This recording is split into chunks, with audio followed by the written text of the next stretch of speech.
Hello, it's Monday, June 29th, and I have been asked to provide some Bible studies. Mostly, I think people just want to come back together as a group, although right now, with the spike in new cases reaching 9,000 over the weekend, I don't think that's really the best option for our age group. So what I'd like to do is put some videos up, and in order to help me and help you, I would like to take each day and provide something from the upcoming readings for Sunday. So for the fifth Sunday after Pentecost, which will be July 5th, 2020, the first reading comes from the Old Testament prophet Zechariah, and it's in the 9th chapter, verses 9 through 12. If you want to pause this and then get that out, you can do that, and I will read it for you.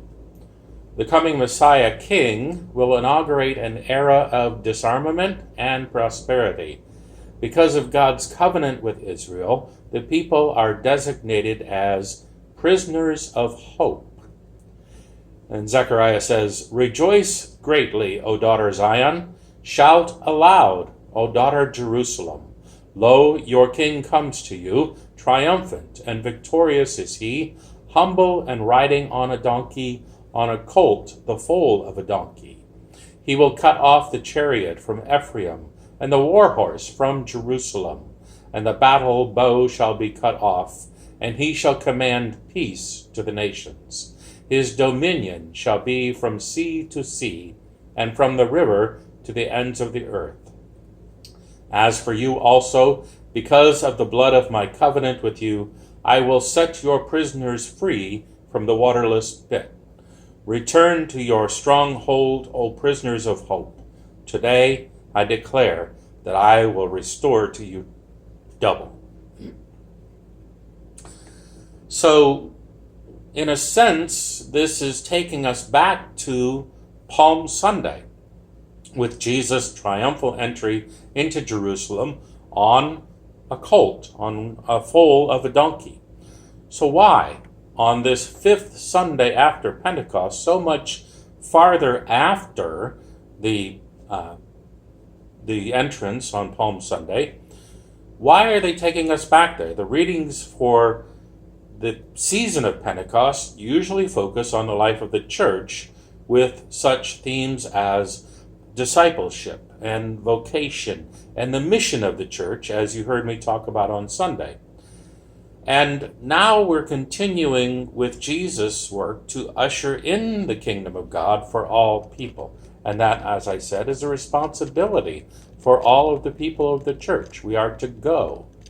So not only is this reading, this text from the Bible, out of season, its apparent aggressiveness would not on first glance sit well with the readings generally associated with Jesus and Christian discipleship. This aggressiveness in this reading can be explained in light of Zion theology, which maintained that it was God's presence in a heroic kind of way that it kept Jerusalem and its king safe from their enemies. Even so, it remains difficult to see how this kind of aggressive theme relates to Christian discipleship and Christian mission. Also puzzling here is the characteristic of those being dressed as prisoners of hope. This unusual expression suggests that those being addressed endure a spiritual and a psychological form of captivity. Maybe like many are feeling like prisoners right now in their own homes from this pandemic.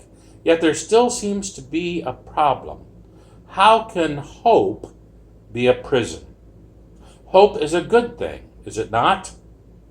A closer look at how these verses redefine the militaristic traditions of Israel will show us that it presents a new way to know God's saving presence and therefore establishes a new basis for hope.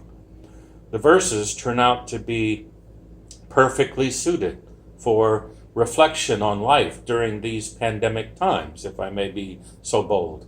They encourage us to live out our resurrection faith, or as I've been calling it in my sermons, our resurrection life, by breaking free from the prisons of our old expectations. So once again, we need to ask, how can hope be a prison?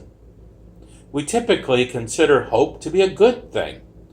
Yet in these verses, the Hebrew word translated as hope often depicts a false hope, a hope that relies solely on human effort, as if we were telling God, I can do this all by myself.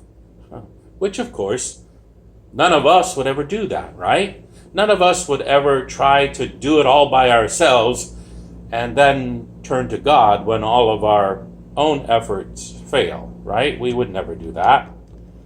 So taking us back again to Palm Sunday and Jesus' triumphal entry into Jerusalem, we can realize that the people of Israel at that time had some false hopes that the upcoming Messiah would be a military warrior type, someone who would drive out the Roman occupation by force.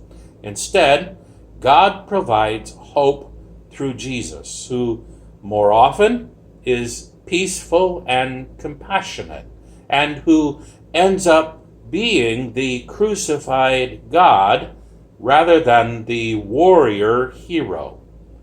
So the question for God, for Jesus, becomes how to release these prisoners of hope from old expectations. Jesus does not present his followers with a plan for war. Rather, Jesus speaks of conditions that make for peace.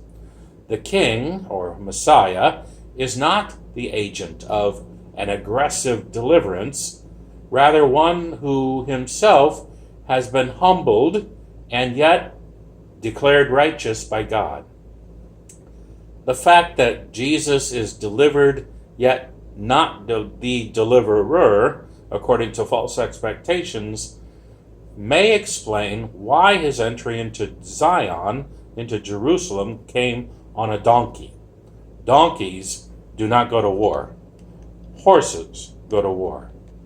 So by reshaping the older, aggressive traditions of the Old Testament, Jesus has also subtly redefined this basis for hope.